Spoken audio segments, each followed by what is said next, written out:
Assalamualaikum warahmatullahi wabarakatuh. Nama saya Destiana Ardita, NIM 18231116.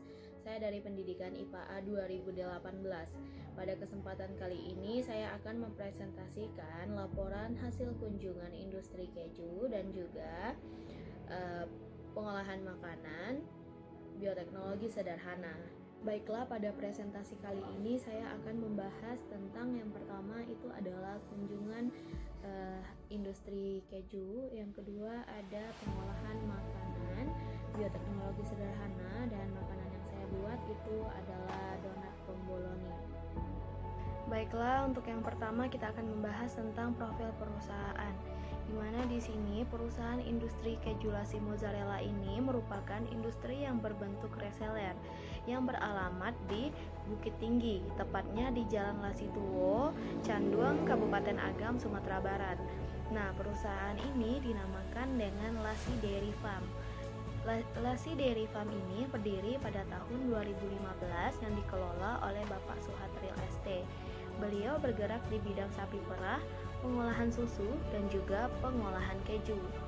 Nah, adapun jumlah sapi di industri keju lassi mozzarella ini adalah 42 ekor yang terdiri dari 7 ekor sapi pedek, 3 ekor sapi darah, 1 ekor sapi sunting, 25 ekor sapi laktasi, 2 ekor sapi induk kering kandang, 1 ekor sapi menyusui, dan 2 ekor sapi pejantan. Luas dari industri keju lassi mozzarella ini adalah 3,5 hektar. Jenis sapi yang dibudidayakan di Lassi Dairy Farm ini adalah sapi FH atau Friesian Holstein. Karena sapi jenis ini lebih unggul dan produktif untuk sapi perah. Ternak sapi, khususnya sapi perah, merupakan salah satu sumber daya penghasil protein berupa susu yang memiliki nilai ekonomi tinggi dan penting bagi kehidupan masyarakat. Usaha peternakan sapi perah yang dikelola dengan baik akan mempengaruhi hasil dari pendapatan dan peningkatan kesejahteraan bagi peternak. Keuntungan dalam memelihara sapi perah yaitu susunya dapat dijadikan keju dan kotorannya dapat dimanfaatkan sebagai pupuk pertanian serta dapat diolah menjadi kompos. Selanjutnya kita akan membahas tentang struktur organisasi. Coba perhatikan bagian berikut ini. Di sini pada industri ini hanya diurus oleh manajer utama, manajer masing-masing bagian, serta beberapa karyawan tetap atau disebut dengan admin. Nah, untuk manajer terdiri dari manajer bagian kafe dan juga pengolahan keju. Dan juga nanti adanya pemuda yang akan melakukan pengolahan limbah. Selanjutnya yaitu pengolahan limbah industri keju lassi mozzarella. Nah, untuk pengolahan limbah ini berdasarkan informasi yang kami dapatkan terkait pengolahan limbah industri ini ternyata tidak menyebabkan pencemaran terhadap lingkungan karena pengolahan limbah industri ini sangat bagus. Dan industri ini memberikan wewenang kepada pemuda di sekitar lokasi untuk mengolah limbah industri. Nah, hal ini bertujuan untuk memberikan lapangan pekerjaan kepada masyarakat sekitar. Nah, untuk limbah ada yang dijadikan kompos dan ada juga yang dibuat ekoenzim. Adapun untuk pupuk kompos nantinya dijual dan menjadi penghasilan bagi masyarakat. Ternyata industri ini sangat berpengaruh kepada masyarakat. Industri ini yang awalnya terbentuk karena ingin meningkatkan produksi keju karena sebagai peternak sapi perah sekarang menjadi pusat lapangan pekerjaan dan malah menjadi tempat yang sangat dicari karena banyak pelajaran yang dapat diambil dari industri keju lassi mozzarella ini. Maka dari itu dapat kita ambil kesimpulan dari presentasi kunjungan industri ini yaitu di mana industri keju lassi ini adalah salah satu tempat produksi keju yang mana pengunjung bisa menyaksikan secara langsung pemerahan susu sapi. Industri ini tidak mencemari lingkungan karena pengolahan limbahnya yang tertata rapi. Selain itu juga keju di tempat ini, tempat sapi perah yang diambil susunya dengan sapi perah untuk kunjungan dibedakan tempatnya. Nah, industri ini didirikan oleh Bapak Suhatril dengan dibantu karyawan tetap. Industri keju lassi mozzarella ini adalah industri terbesar di Sumbar yang sudah dikenal hingga beberapa provinsi. Nah, keju lassi mozzarella ini tidak hanya memproduksi keju saja, namun juga ada yogurt dan susu murni.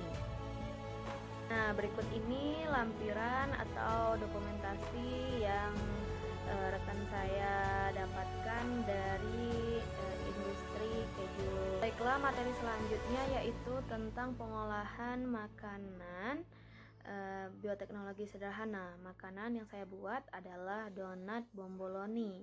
Nah, di mana bomboloni ini merupakan donat isi ala Italia yang dimakan sebagai makanan ringan atau makanan penutup.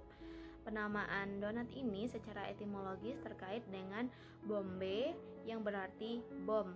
Dinamakan seperti itu karena kemiripannya dengan granat atau bom kuno. Donat merupakan makanan yang dibuat dari fermentasi terhadap tepung terigu yang menggunakan ragi. Nah, ragi ini mengandung mikroorganisme yang menyebabkan fermentasi. Pada pembuatan donat, adonan tepung akan mengembang. Pada adonan tepung akan menjadi proses fermentasi, yaitu akan menghasilkan gas karbon dioksida dan alkohol. Gas karbon dioksida tersebut dapat berguna untuk mengembangkan roti, sedangkan alkohol dibiarkan menguap.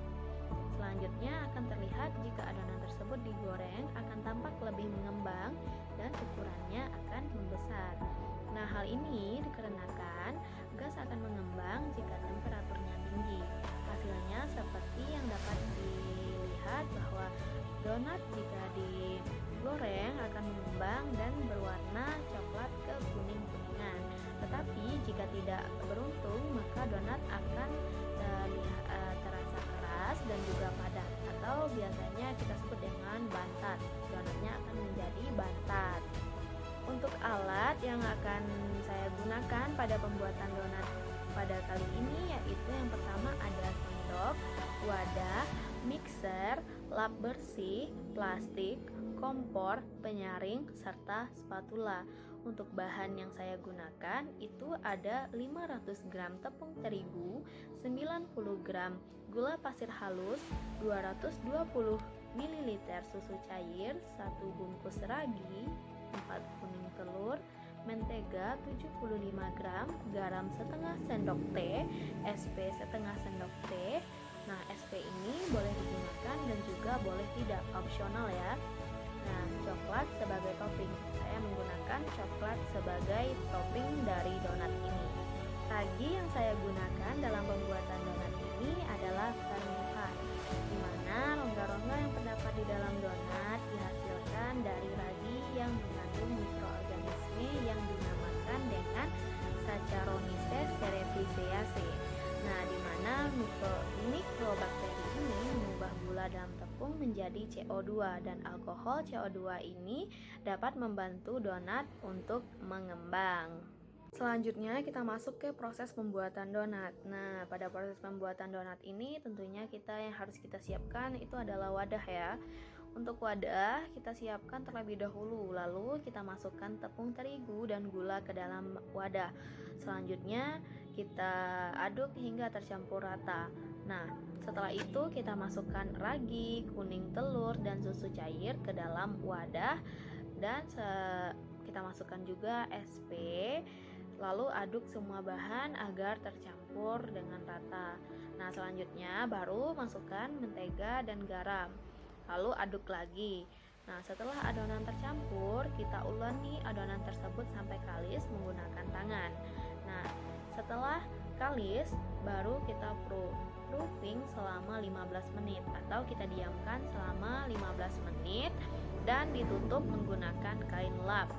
Nah, setelah 15 menit kita bentuk donat atau adonan. Lalu setelah dibentuk kita goreng menggunakan api kecil ya. Nah, setelah itu jika donat sudah terlihat coklat kekuning-kuningan, berarti donat tersebut sudah matang dan siap untuk diangkat lalu ditiriskan. Nah, angkat donat tersebut dan kita tiriskan. Nah, setelah donat dingin baru boleh diberikan topping. Nah, beri topping pada donat yang telah didinginkan. Nah, donat setelah diberi topping, lalu donat ditaruh di dalam piring atau tempat tempat yang telah disediakan. Donat bomboloni telah siap dan siap untuk dimakan. Selanjutnya, yang perlu kita ketahui dalam proses pembuatan donat ini, ternyata donat ini mempunyai beberapa manfaat untuk tubuh kita, yaitu yang pertama ada sebagai sumber energi, menghemat cadangan protein, menopang metabolisme, dan juga menjaga stamina. Nah, tidak hanya manfaat saja, tentunya kita juga harus mengkonsumsi donat ini dalam jumlah yang secukupnya saja.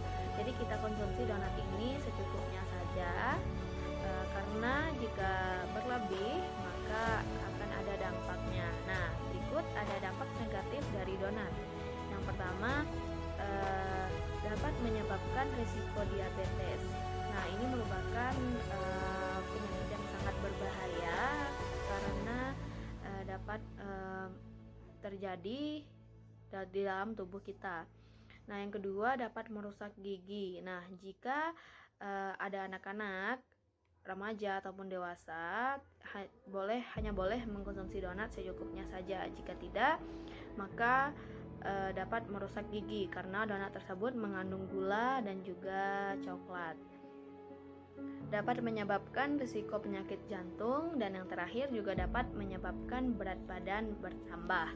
Perlu untuk diperhatikan bahwa dalam 100 gram donat jenis kue coklat yang bergula atau semacamnya itu mengandung 57 mg kolesterol, 5,13 gram lemak jenuh, dan 215 mg natrium atau sodium yang dapat berdampak pada kesehatan tubuh kita. Jadi jika kita ingin mengkonsumsi donat, maka konsumsilah donat secukupnya saja, jangan berlebihan. Dapat kita tarik kesimpulan bahwa dengan adanya praktikum pembuatan donat ini dapat menambah wawasan serta pengetahuan kita, dan kita juga dapat menentukan berapa banyak ragi yang dapat kita gunakan dalam pembuatan donat, berapa lama waktu yang akan kita gunakan untuk menunggu fermentasi tersebut, dan juga kita juga dapat membuat donat dengan tahapan-tahapan yang baik dan benar dengan hasil yang semaksimal mungkin. Saya rasa itulah presentasi dari saya. Maaf jika ada kata-kata yang salah. Terima kasih. Assalamualaikum warahmatullahi wabarakatuh.